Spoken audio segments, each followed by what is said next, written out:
Di tengah desa yang subur, ada satu nama yang selalu disebut dengan penuh hormat. Pak Saimun. Ia bukan petani biasa. Pak Saimun adalah seorang pemimpin kelompok tani yang mengabdikan hidupnya untuk kemajuan pertanian di desanya.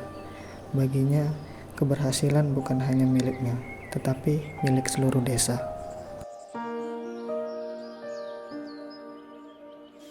Namanya Pak Saimun. Pak Saimun ini diduga sebagai Gapoktan, ketua gabungan kelompok tani yang ada di desa Brajaluhur. Dan Pak Saimun ini membawahi dari 19 kelompok tani.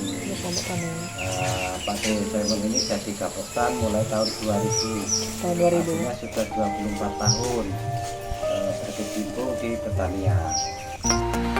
Di tengah hamparan sawah hijau yang membentang luas, kelompok KKN 141 dari Institut Teknologi Sumatera hadir di desa Brajaluhur. Desa ini memiliki kekayaan alam yang luar biasa, khususnya dalam sektor pertanian yang menjadi tulang punggung ekonomi masyarakat.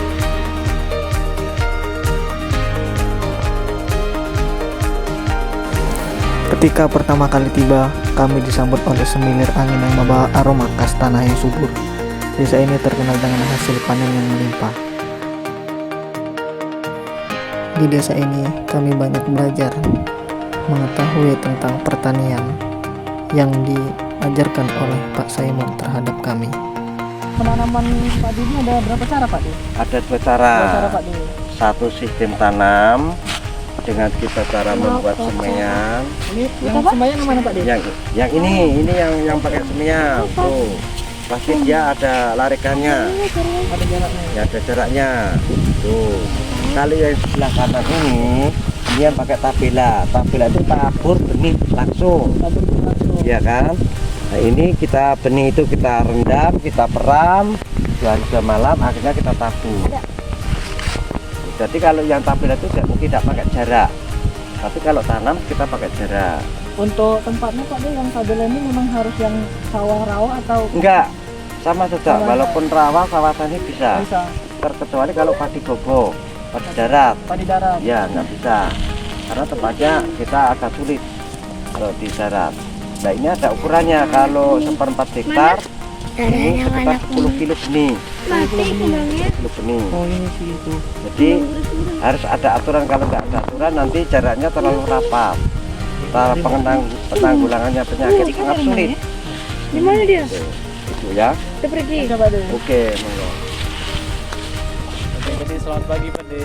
Pagi. Ya, kami dari kelompok 141 KKN IDERA ingin bertanya mengenai pertanian di Desa Brajaluhur Pak De. Ya. Nah, kira-kira dari Pak De sendiri selama ini apakah ada masalah terkait dengan pertanian terutama di sawah? Terus bagaimana mengendalikan kalau misalnya masalah tersebut terjadi di pertanian di Desa Brajaluhur? Oke, terima kasih. Karena di wilayah kami ini memang daerah rawa, artinya rawa lebak, sering terjadinya banjir. Dan luas wilayah kami itu semuanya dari satu desa, yaitu untuk rawanya itu 463 hektar. Dan di situ setiap tahun pasti menemui masalah, yaitu diantaranya banjir. Itu memang banjir musiman tahunan, 1 tahun 1 kali. Artinya perlu antisipasi dari pemerintah dengan adanya yaitu oplah, normalisasi lahan, dibuatkan drainase atau paret-paret sungai buatan. Untuk masalah selanjutnya yaitu masalah pengamatan hama dan penyakit. Karena memang kalau tanaman itu tidak lepas dengan adanya hama dan penyakit. Dan justru yang paling sulit mengadakan pengamatan secara berkala yaitu masalah penyakit. Yaitu seperti padi ini, coba ini hama padi ini. Yang kuning-kuning ini, yang kuning ini padi yang sudah terkena bakteri. Artinya padi ini sudah sakit. Nah, ini contohnya padi yang terkena bakteri dan padi yang normal. Ada ciri-cirinya Pak? Ciri-cirinya Pak? Ciri-cirinya karena dia ini seperti ini ciri-cirinya. Oh, jadi setelah dicabut ya Pak De, kita bisa lihat dari akarnya Pak De ya? Jadi kalau kena bakteri itu yang terkena bakteri dari akar. Akar ini kalau akarnya kuning berarti tanaman ini dalam keadaan sakit dan dia tidak mau menyerap makanan. Walaupun toh kita kasih makan sebanyak mungkin, pupuk sebanyak mungkin, tapi tidak bisa terserap. Akhirnya nimbul daunnya akan kering, akarnya juga nggak bisa menyerap. Itu ciri-ciri khas pertama kalau padi terkena bakteri, cirinya pada akar. Cara mengatasinya gimana Pak De? Ini ada juga mengatasinya, kita harus rajin memberikan bakterisida. Bakterisida yang ada kandungannya tembaga. Itu khusus. Artinya fungisida itu tidak boleh kita campur dengan racun apapun.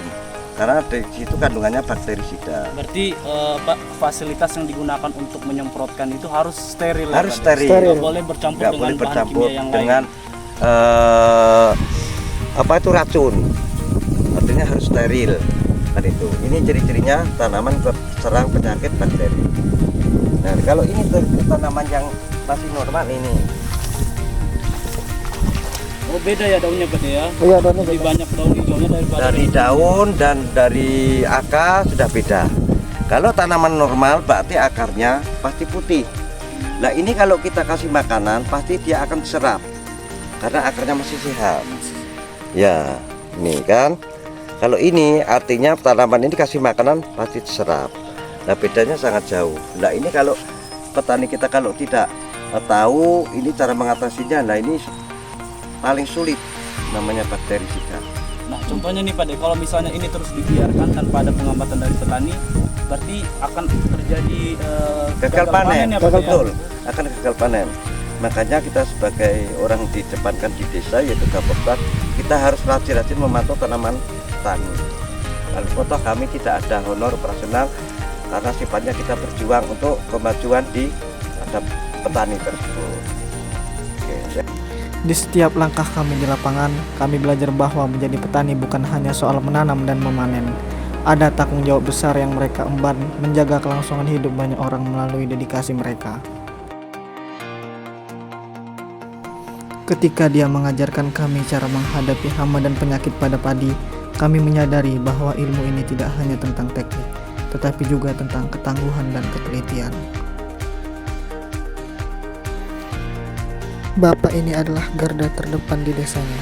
Tidak hanya mengelola sawahnya sendiri, tetapi juga memimpin, mendidik, dan membimbing kelompok tani lainnya. Sebuah tugas yang membutuhkan keberanian, kesabaran, dan kepemimpinan. Sebagai mahasiswa, kami terinspirasi oleh semangat ini. Mereka tidak hanya bekerja keras untuk keluarga mereka, tetapi juga menjadi pilar utama bagi komunitas. Dari mereka, kami belajar bahwa kepemimpinan bukan hanya tentang kekuasaan, tetapi tentang pengabdian yang tulus untuk orang banyak demi keberlangsungan pangan negeri ini.